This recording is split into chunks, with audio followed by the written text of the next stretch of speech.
नमस्कार, मैं हूं नीलू।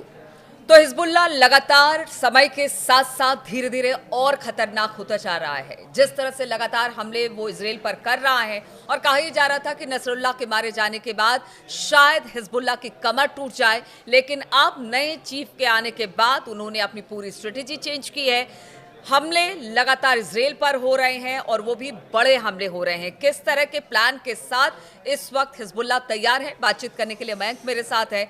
मयंक, हमने देखा कि जब नसरुल्लाह की मौत हुई तो कहा यह गया कि बहुत ज्यादा डैमेज हिजबुल्लाह को हुआ है। अब यहां से हिजबुल्लाह का उठना थोड़ा मुश्किल है, लेकिन एक बार फिर से हिजबुल्लाह उठा और इस बार इतने ताकतवर तरीके से कह सकते हैं कि हमले कर रहा है इजराइल पर, जिसकी किसी ने उम्मीद नहीं की थी। यानी ताबड़तोड़ हमले इजराइल पर हिजबुल्लाह की तरफ से। आप बिल्कुल ठीक कह रहे हो। ना सिर्फ इजराइल नेतन्याहू गवर्नमेंट, इजराइल की सरकार, बल्कि आईडीएफ इजराइल की जो सेना है वो भी इस बात को लेकर हैरान है कि हिजबुल्लाह की तरफ से इतना सब होने के बाद भी इतने तेज हमले कैसे हो रहे हैं। अगर आप देखें, जो लगता है देखने से कि जब से नईम कासिम जो नए हिजबुल्लाह के चीफ बने हैं, उसके बाद से लगभग 15 दिनों में अचानक से हिजबुल्लाह की तरफ से ऐसा लगता है कि जैसे पहले से ज़्यादा खतरनाक रूप में उभर के हिजबुल्लाह सामने आया है। आप देखिए, अगर हम बात करें पिछले 6 दिनों की, हम साफ कर देना चाह रहे हैं, ये बीती रात के हमले की हम बात नहीं कर रहे हैं। पिछले एक हफ्ते की अगर हम बात करें तो इजराइल के 6 शहरों में और इजरायली सेना के 6 बेसिस पर रॉकेट से या फिर ड्रोन से हमले हुए हैं। हम आपको वो जगह भी बताते हैं। देखिए, अभी जो सबसे ताज़ा हमला है वो स्टेरोड इलाका है इजराइल का, नॉर्दर्न इजराइल का, जहां पर 20 रॉकेट से हमले हुए हैं। ये लेटेस्ट हमला है। इसके अलावा हम पिछले अगर 6 दिनों की बात करते हैं तो इसमें हाइफा में हथियार फैक्ट्री है, जो ऑर्डिनेंस फैक्ट्री थी, इसके ऊपर जो है वो ड्रोन अटैक हुआ। आप अल रामता जो मिलिट्री बेस है वहां पे रॉकेट और ड्रोन दोनों से हमले हुए हैं। साफेज जो इलाका है इजराइल का, वहां तो रॉकेट्स की बरसात ही कर दी गई, बहुत सारे रॉकेट्स फायर किए गए ऐसा बताया जाता है। वैसी नहारिया इलाका जो है वहां पे कई इलाकों में जो है लगातार सायरन बज रहे हैं और वहां से कई जगह पे रॉकेट्स गिरने के बाद धुआं निकलने की तस्वीरें भी सामने आई हैं। तो देखिए, इजराइल की तरफ से तो कहा जा रहा है कि हमले को हम नाकाम कर रहे हैं, लेकिन कई जगह से आग लगने और धुआं की जो तस्वीरें हैं वो भी सामने आई हैं और हिजबुल्लाह का दावा है कि हम लगातार हमले कर रहे हैं जिससे नुकसान हो रहा है। देखिए, नहारिया, साफेज और हाइफा, ये तीन जगह ऐसी हैं जहां पे तो इमरजेंसी लगा दी गई है और यहाँ पे लगातार सायरन बज रहे हैं और जो यहाँ के रहने वाले लोग हैं उनको अलर्ट मोड में रखा गया है कि जैसी सायरन बजता है आप फौरन बंकर्स में चले जाइए।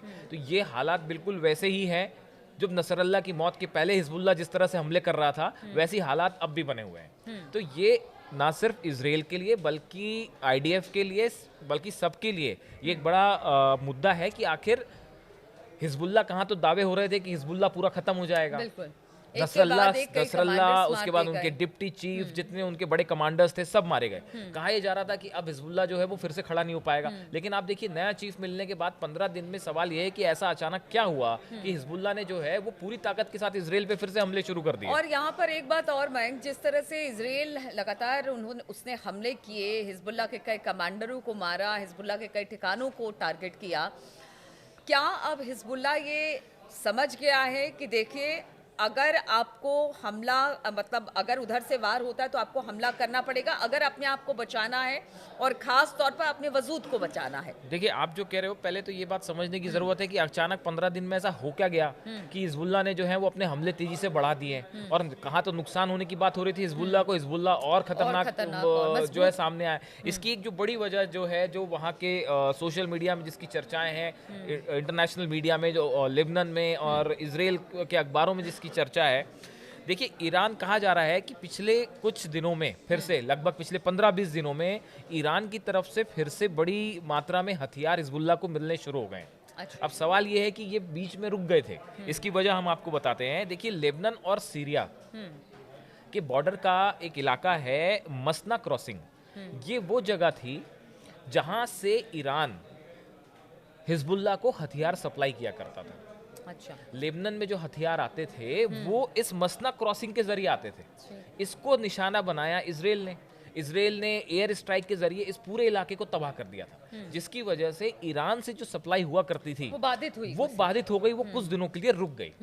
लेकिन जब से ये नईम कासिम नए चीफ बने हिजबुल्लाह के, इन्होंने जो पहला काम किया, सबसे पहला काम नईम कासिम का कहा जा रहा है जो था, वो इन्होंने ये मसना क्रॉसिंग तबाह होने के बाद एक नया रूट खोजा जिसके जरिए ये हथियारों की सप्लाई होती रहे। अच्छा। इन्होंने क्या किया कि इसी बॉर्डर से थोड़ा सा पहले मयादा अल जबादनी रूट एक कहा जाता है जो कि इजराइल और लेबनान को जोड़ने का काम करता है।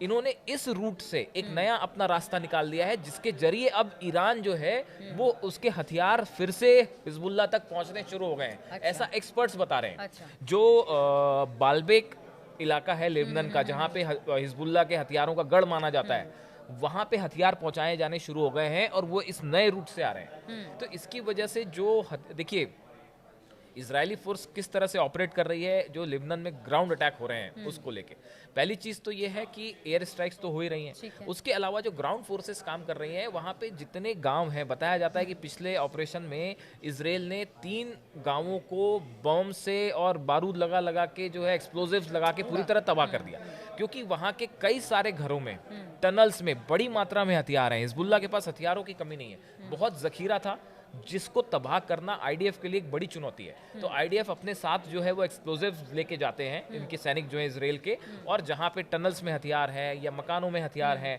वहाँ पे एक्सप्लोजिव्स के जरिए उसको उन अड्डों को तबाह किया जा रहा है। तो आईडीएफ की तरफ से लगातार ये काम हो रहा है कि किस तरह से हिजबुल्लाह के हथियारों को तबाह किया जाए।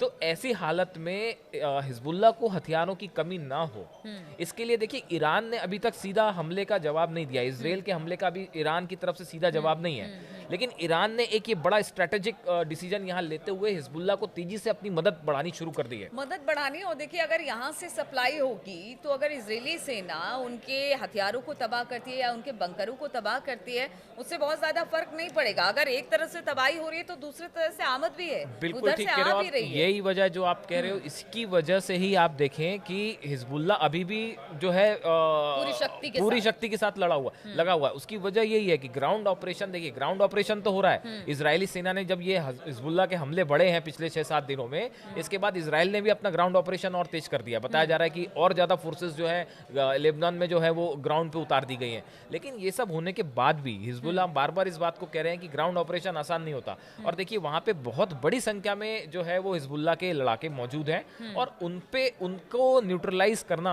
आसान काम नहीं है। ये एक लंबी लड़ाई है और इजरान भी शायद यही चाहता है, हिजबुल्लाह भी यही चाहता है कि एक लंबी लड़ाई में इजराइल को उलझाए रखा जाए।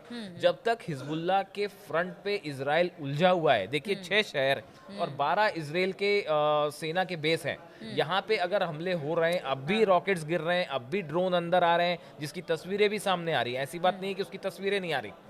ड्रोन्स अगर इजराइल की सीमा में आ रहे हैं तो ये चुनौती तो बना ही हुआ है, और वो कब कहाँ क्या धमाका हो जाए किसी को नहीं पता। तो ऐसे हालात में हिजबुल्लाह जो है उसकी ताकत पिछले 15 दिनों में अगर हम देखें तो वो कहीं कम होती दिखाई नहीं दे रही, और ये इजराइल के लिए बड़ी चुनौती है।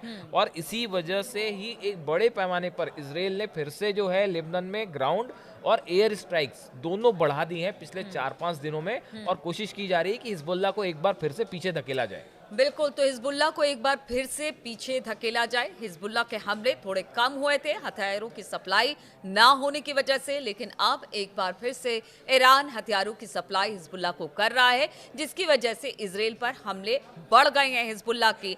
और अब इजराइल ने भी कोशिश यही की है कि जो हथियार जो हिजबुल्लाह को मिल रहे हैं उसको रोका जाए, ताकि जो हमले हैं इजराइल पर होने वाले वो कम हो सके। तो इस तरह की स्थिति बनी हुई है और इस खबर पर लगातार हम नजर बनाए हुए हैं। आप हमारे साथ बने रहिए।